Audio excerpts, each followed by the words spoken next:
All right, that was a lot of fun. Now let's see what we can do with other types of coastlines. We're going to move on to depositional developed coastlines, and we're going to run to our whiteboard.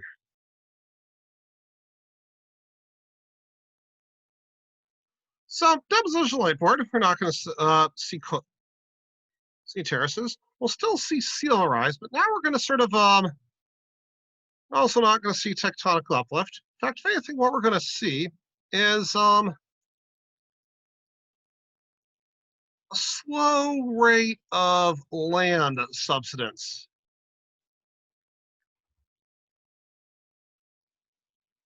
Reason for the slow rate of land subsidence is really just not let me rewrite these things. Okay.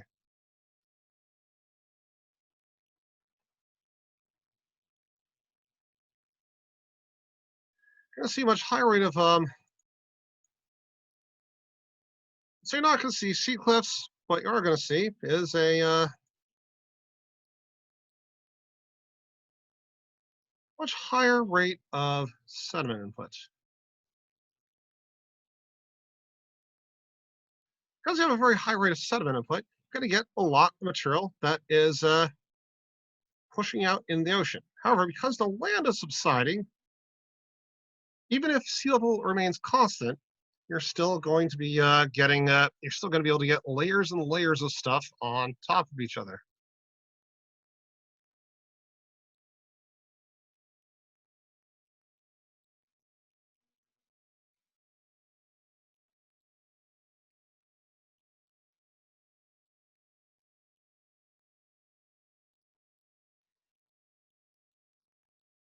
Like so, and what simply happens is all this stuff will, over time,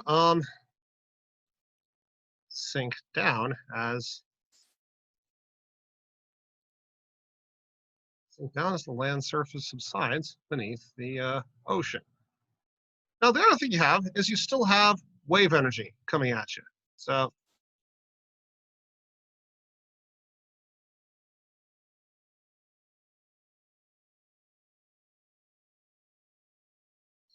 that's where you have sediment input, meaning wave energy. Something kind of interesting happens. We're going to draw another diagram.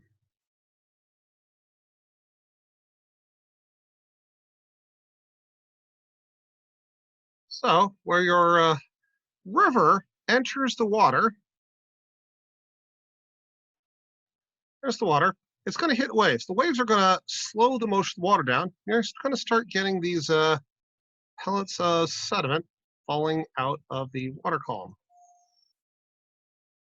They're going to fall, and then the waves are going to push the sediment up and down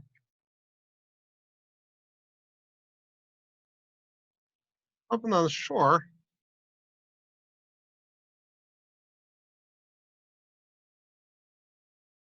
So we get these deposits of sand known as barrier islands and barrier beaches.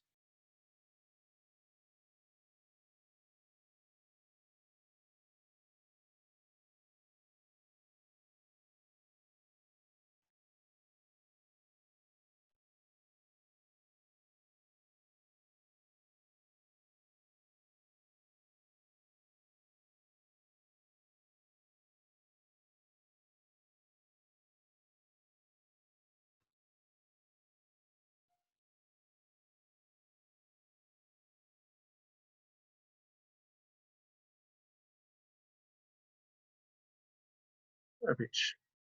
Let's see what these look like in the real world.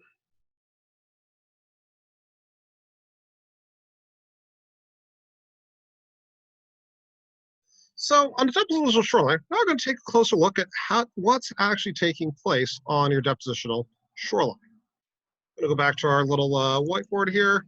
So you have an ocean-facing beach with a bunch of sand on it that's been ground up, churned up by the waves on your barrier beach. And you probably have some high tide and some low tide. So at the low tide, the beach is going to dry out, and you're going to get a little bit of wind blowing on you.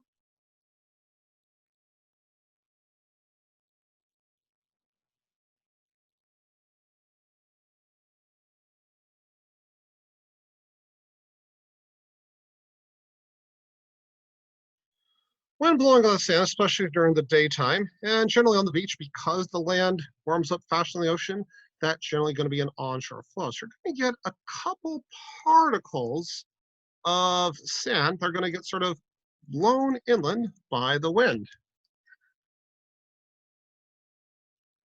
They're going to form a sort of a ridge further back so high that most of those are going to settle out of suspension fairly close to the beach, just like as the wind sort of dies down as you get just even a touch further inland. This can even be like 40 feet from the ocean, the wind dies down. And you're going to, in some places, get this dune field.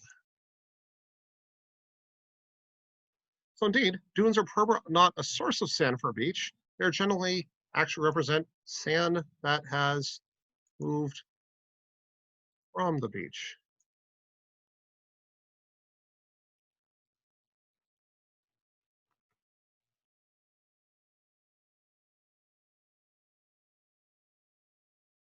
Sand has moved away from the beach and is being deposited further inland.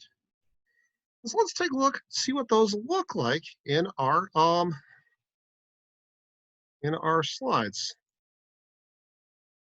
So again, here's your little things. This is a beach in Massachusetts, Cranes Beach. This hill is actually kind of an anomaly. You will not see this on most depositional shorelines. This is a glacial drumlin that was deposited during the last ice age. But not if you go far enough south on the Atlantic coast, you will not see these. This is what it looks like if you're looking the other direction, and you can definitely see some of the features. So, because they're made of sand, they tend to be fairly unstable. So here's what your ocean beach looks like. Yeah, here's a place you don't see any hills in this one. This is a beach in Texas, North Padre Island you're looking at, and you're seeing the ocean beach. Then you can see this dune field. On this particular beach, this is one of the older, more stable barrier islands in the area. Very large one, has lots of sediment from the Rio Grande and Nueces rivers to sort of keep it in one place. And what you're seeing very vividly is this is an extensive area of dunes. There's enough rainfall for grasses to have colonized this area. Going back to whiteboard, as we go further inland, you have finer sediments.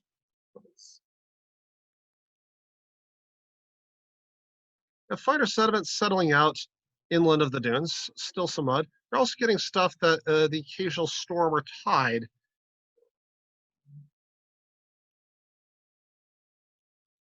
brings in.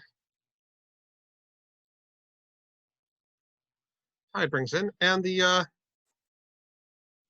term for this is a barrier island flat, a large area that every now and then during a very high tide gets inundated and does have a little bit of deposition, just stuff blown over for the tops of the dunes. This area can extend for as short as 50 feet. In this case, this road goes on for a mile and is one of the flattest roads I've ever been on in my life. Because this is an online video, I'm not going to tell the story of these people.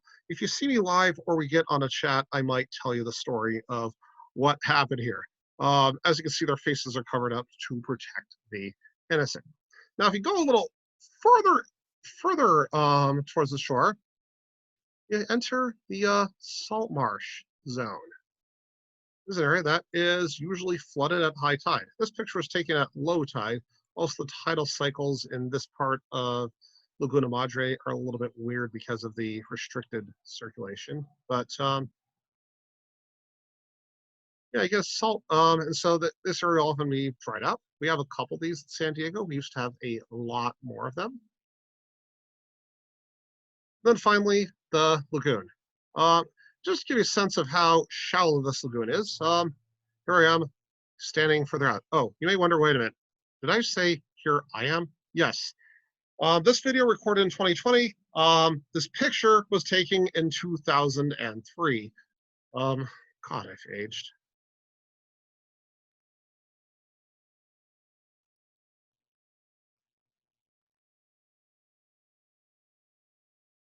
So start getting up here. In here, you'll get a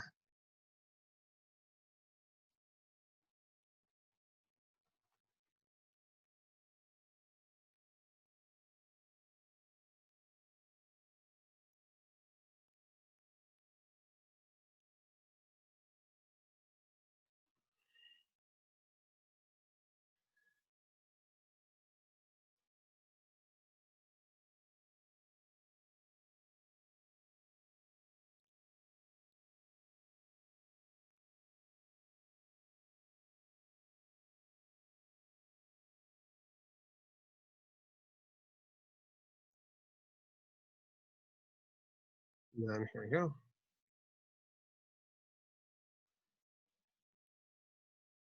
And your lagoon below the low tide line. All right. So one thing about Barrier Island beaches is they're not particularly stable. They move around substantially. We'll explore that. So in fact, as sea level rises, what happens is you generally get more and more waves sweeping over the Barrier Island, and the effect of those waves is to basically take the sediment from the oceans facing side of the beach, move it out of the lagoon. So over time, Barrier Islands will step back and migrate landward. Now, what's cool is that go to Border Field State Park here in the greater San Diego region. By the way, the Mexico border is literally about a foot behind where this picture, literally about like less than a quarter mile from where this picture's taken. You get to see all these features. Looks a little different from up here, but you have your ocean beach, you have a little bit of dunes right here. Then you have your Barrier Island flat. And then you go deep into the salt marsh, and in some places you even have some lagoon-like places. If you go further up the Silver Strand, you see this same pattern. In fact, the Silver Strand is basically a classic barrier beach. Or perhaps the better name for the Silver Strand would be a home below. So the reason we have that long strip of sand running from Coronado down to Imperial Beach is that Coronado has always been a little bit raised up. There's a little bit of a horst and graben structure connected with an extension of the Rose Canyon Faults going through there. That has caused North Island Naval Air Station and parts of central Coronado to be raised up a little bit with respect to their surroundings. And so that little shallow bit of water around those areas has been sort of a collection point for sand and sort of create a little protected area that has allowed sand that's been pushed around by waves elsewhere to collect in that spot.